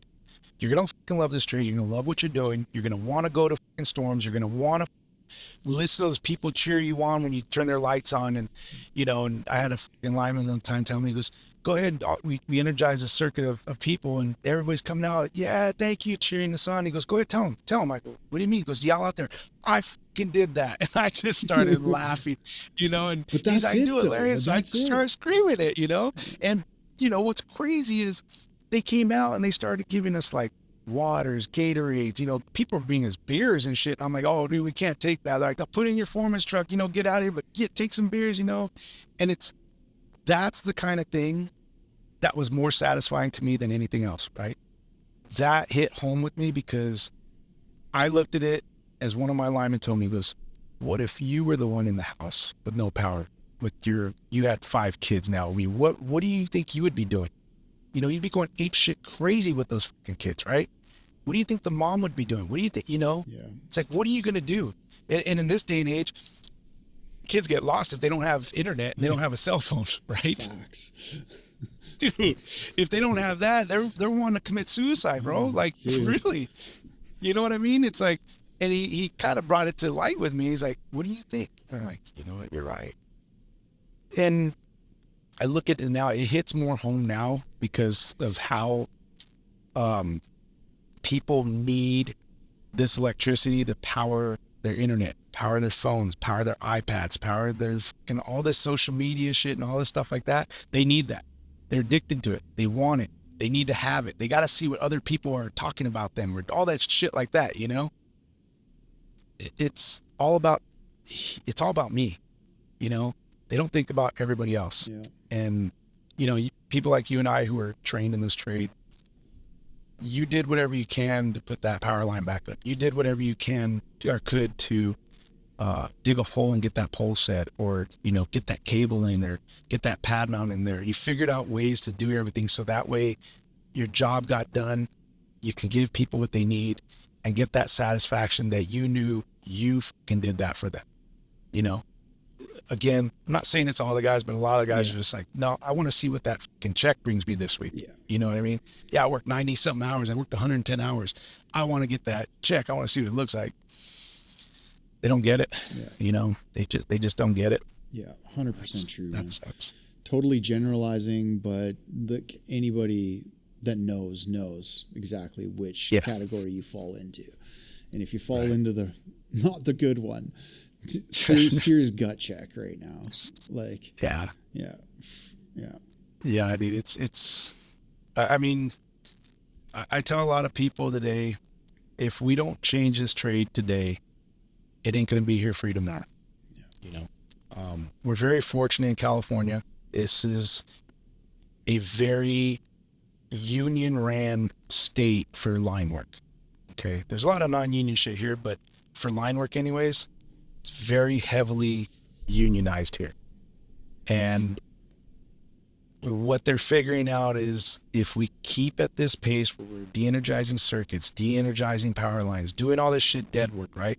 For the amount of money they pay us to do it, they're realizing that they can go to non-union workers, employ double the amount of people for the same cost as our crews. To do what? To do the exact same thing we're doing. They can get them at a cheaper rate, and they're figuring it out. And what's scary is I've already heard the talks with utilities and everything like that, higher ups talking about, it's a possibility, if you guys keep doing this, non-union, I can get, you guys put 5 crews for this price, we can get 15 for that same price. Shit, all we need to do is get a crew to de-energizing around it and they can go to work. That's what's scary. I don't think guys realize that we are working ourselves out of a career, a job, that I think is going to go by the wayside. And if you think that doesn't exist, you're wrong. Like you can look at a bunch of different examples of that where, work's been given up to inside wiremen, electricians, substation, like work that linemen used to do, but they just felt like, it's beneath me, or they just, and it doesn't exist anymore. You don't get to do it anymore. And it's right because, a lot of the southern states, a lot of the East Coast states lost a lot of their union work to non-union workers, and what's crazy is, and it sucks. It's not crazy. It sucks that I went out and I watched the non-union. We have a couple non-union contractors here in California.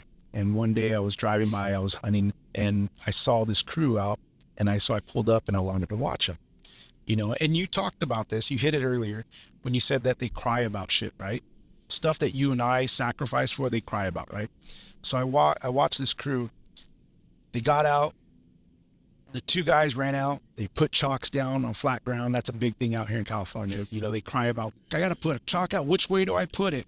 Who cares? They want you to put a chalk out. Just put the fucking chalk out, right? They put cones out. They ran down the street, put signs out. I mean, these guys were running. They weren't walking. They were fucking running out there, getting everything done. I'm like, wow, okay. And I'm watching I want to say their linemen, they got out and they started prepping things up and everything like that. Foreman comes over his tailgate, pops it down, and then all the guys come running over and they sit down there, and they had a legitimate 15-minute tailboard, legitimate. And it was a double circuit pole tangent, nothing crazy about it, but they spent 15 minutes going over stuff. I didn't get to hear the tailboard, but as soon as they broke apart, I mean, whoop, he went there, and just like how I would run a crew, they all were doing their stuff. They were all, making progress to complete one job. And I watched them go up. They covered. They did all the stuff they were supposed to. They wore the safety things they were supposed to. Everything they had to wear, they were wearing it. Classic example. I watched lineman get in the bucket and he had his bottom leg straps on. Okay. You can't find guys out here in California put their leg strap. All of a sudden it's too much. It's stupid. They hang, they bother me, this, that. They cry about it, right? They're up there, they're working. I'm like, God, I was pretty impressed. And I went over to the foreman. I introduced myself, say, hey man, what's going on? Larry Lopez, blah, blah, blah, blah. And he goes, what are you trying to do? You a union guy, huh? And I said, yeah, I am. He goes, what? I don't want to be a fucking union man, blah, blah, blah. I was like, no. I'm not at all about that. I go, I just wanted to tell you, I'm very impressed with what you're doing here. And he like stopped. He's like, looked at me real surprised. He goes, what do you mean? I said, well, things that most of our workforce cries about, your guys are like 100 miles an hour going and doing it. How do you get them to do that? You know, he starts laughing. He goes, well, here's a difference, kid. And he was an older guy. And he's calling me kid. He didn't know I was going to be 50 soon when I started laughing. And he goes, here's the difference, kid. These guys know they'll lose their job at a drop of a hat. If I don't like the way they look, I can fire him. If I don't like the way he didn't tie his shoes up, I can fire him. If I didn't like the way he drove the truck in here today, I could fire him. And that's the biggest thing. I go, what do you mean? He goes, the biggest thing is I can fire those motherfuckers whenever I want. And they know that. You guys, you protect all those piece of shits that you have working for you. All the guys that complain about shit, cry about shit, you got to force them to do a job and pay them more and do this more so they can go do their job that they're supposed to do anyways. He goes, that's the difference. They know they can lose it all right here. Your guys are protected. And you know what? I looked at him, I shook his hand. I said, you know what? You're not wrong. Yeah. You're not wrong at all. I said, there's a lot of beef between non-union and union hands, and they're no different. It's just some are better than others. We all have the good ones. We all have the bad ones, just like non-union. They have the good ones. They have the bad ones. I'm not going to say one's better than the other because I've watched them work. And I have to admit, some of the hands I've watched doing non-union work are fucking scary good. Yeah. And, they put our guys to shame in some aspects, Yeah. And I don't think our union hands realize that they're bitching about stuff that they get paid an obscene amount of money to go do. It's here in California, we're one of the highest paid states in the country. Friggin' rights. We can still get double time. Yeah. We get subsistence and we get double after 8. I mean, dude, who gets double after 8 anymore? Yeah. You know what I mean? BC. Yeah, right. But I mean, and it's true. And I try to share this story with guys going, look, man, if we keep going down the path we're headed right now, those guys that I watched over there in this area are going to be up here taking our work away from us, which means I'm at that age now where if I retired, I might struggle a little bit, but I could retire here pretty soon. Yeah. But if I do, I'm not really worried about it. You could also find other shit to do. So 100%. Yeah.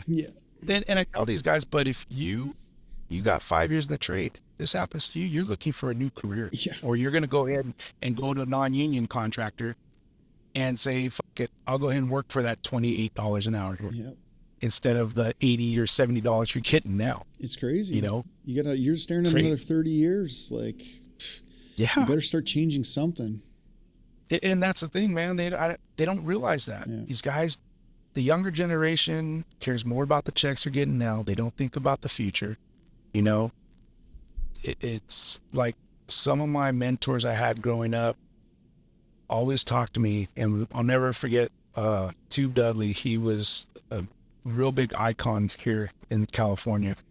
And he told me one day, he said, kid, always think about your future.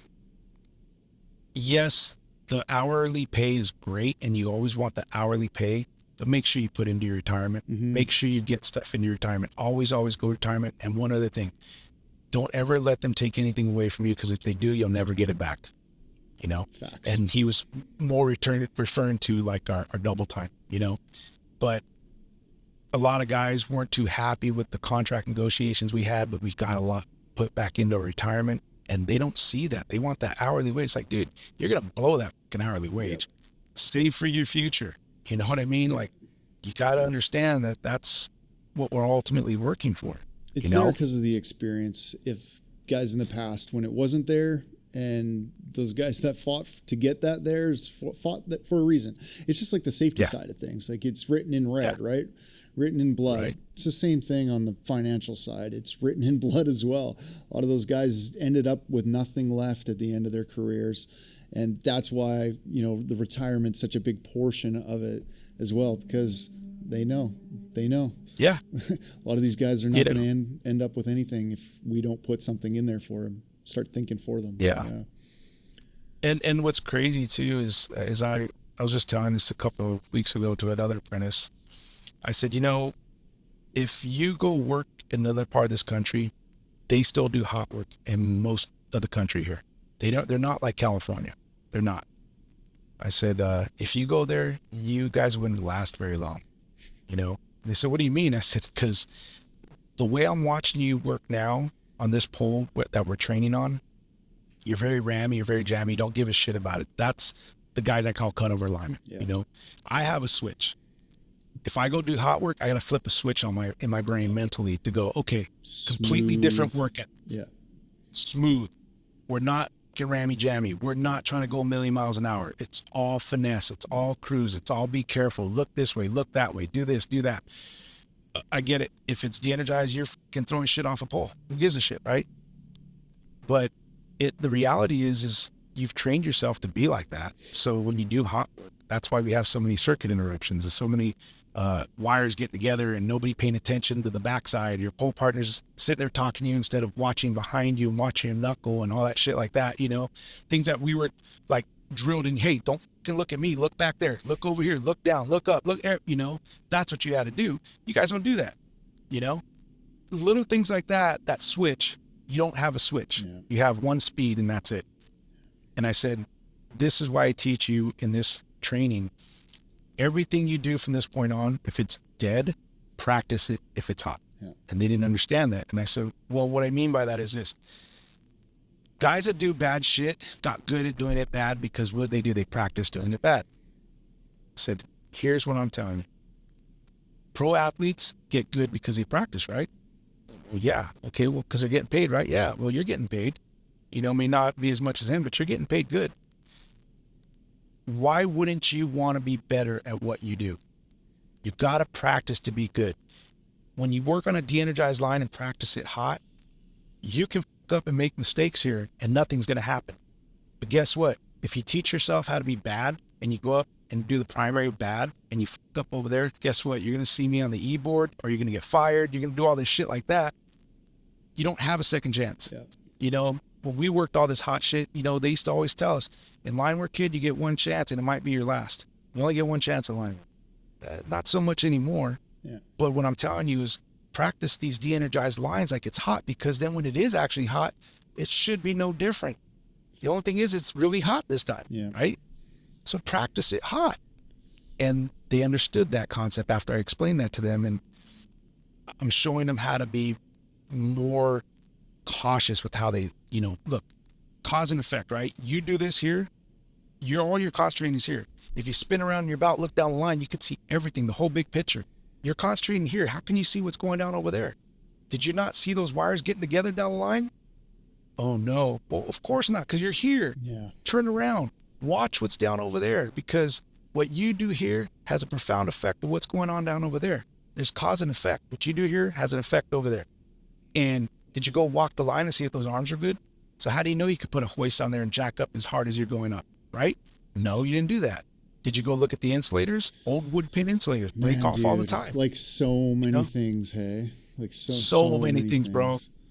And it's crazy to watch them open up and go, yeah, dude, I've never even thought about that. I said, this is where you learn how to do hot work when it's dead. Because when you learn and practice here, it translates to when you go up and actually do hot work. Because you keep practicing and get good at it here, you're going to get good at it when you go up and actually have to do it. Then you create that little switch, that little switch. You may not have a good switch, but you're going to have a little switch.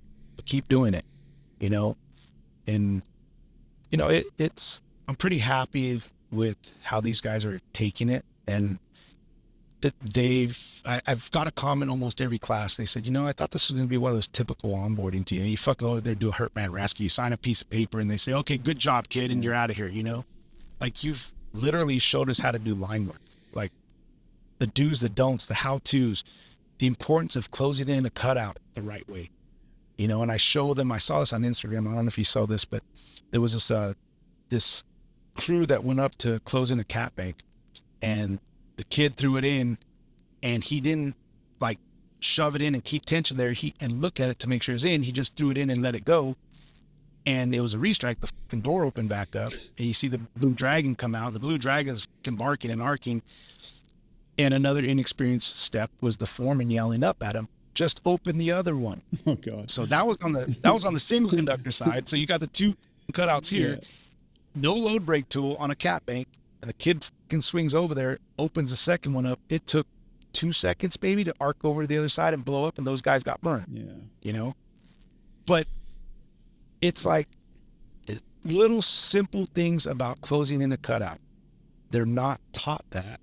And I'm teaching them this, and I'm saying, look, when you close in a cutout like this, you don't let it go right away. You look up and make sure it's inside that nipple and it's in where it's supposed to be. Then you let off. Literally takes 3 to 5 seconds to do that. Close it in, look at it. Okay, good. Go to the next one. And you open it with the load bus tool. You got to check it, ohm it out, do this, roll it this way, go this way, roll, and I'm showing them all these little tips and tricks. And I'm showing them, some guys have a mistake of throwing the cutout back up to try to get it off the home. No, don't do that. It's crazy because that's the difference. Like those are the little things that make the difference in the field between burning up, burning down, or not. And it's so simple because like those are the little things. It's just little. Like sometimes it takes you 5 minutes to teach somebody some of these things, because they're not dumb. They can get it. Like they're smart people. They got to this point in life. You're showing them a little trick here and there that just they wouldn't think of on their own for some reason, and they just never been showed the right way to do it. And I got a hard stop, Larry. It sounds like we're gonna have to have another conversation because I could talk to you for another couple hours, no problem, super easy. But I appreciate your time, and I'm glad that we finally made this happen and connected. And like I said, next time is I'm coming to California. We're gonna do this in person because I need to get out to your little yard and see what you got going on there too, because it sounds like it's really awesome. It is. I hope you make it out here, man. It's a great yard. I got a bunch of different things going on here now, and we're gearing it to where I think what's going to happen soon is I'm going to be able to pull apprentices off 2 at a time from crews and spend a day with them doing progressive training. Fantastic. Like hot sticks and underground and things like that. I've got a bunch of stuff I put in here and now. That's the shit that it honestly makes the difference, man. That's the stuff that makes the difference. It's going to make a difference in the long run.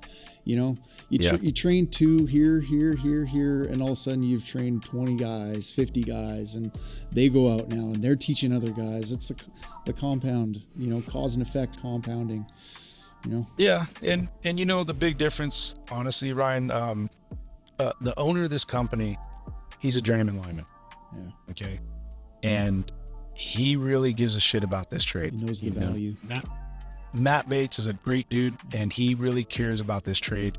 And he's allowed me to do this. And he is honestly allowing me to give back to the trade. But in reality, he's the one giving back to the trade because he said, I want you to do this. And like I said, at first I was like, this is a retirement gig. Not so much anymore. It's a team effort too, right? It's a team effort. Yeah. It takes 100%. a bunch of you to do it. Well, I appreciate you, brother. Thanks for doing this. I appreciate you, man. Yeah. Always great talking to you, and I hope we can do this again. Heck yeah, dude. I hope you guys got some value out of that episode. I hope you enjoyed it. I just want to draw your awareness to a couple of other things. So we make these podcasts, yes, but it's not the only thing that we put out as far as content. Our social medias are full of valuable cuts from the podcast itself, as well as just a bunch of other educational stuff and entertainment. So go follow us at Powerline Podcast on all social media platforms. And then also YouTube. I don't think that a lot of you are aware of this, but we don't just load these podcasts onto YouTube. We also make vlogs, which are super educational, entertaining, great place to direct people to learn about the industry, learn about the trade, or just learn about what's going on within either Quanta or the Powerline industry in general. So hit up our YouTube channel. Again, it's at Powerline Podcast. You can catch those vlogs on there. We also load a bunch of other extra content in video form. We try to up the quality every time we do this. We try to up that quality. So hit up the YouTube channel and make sure you're subbed to all those platforms. Appreciate you guys. Hope to see you again soon. We'll see you again soon. Peace.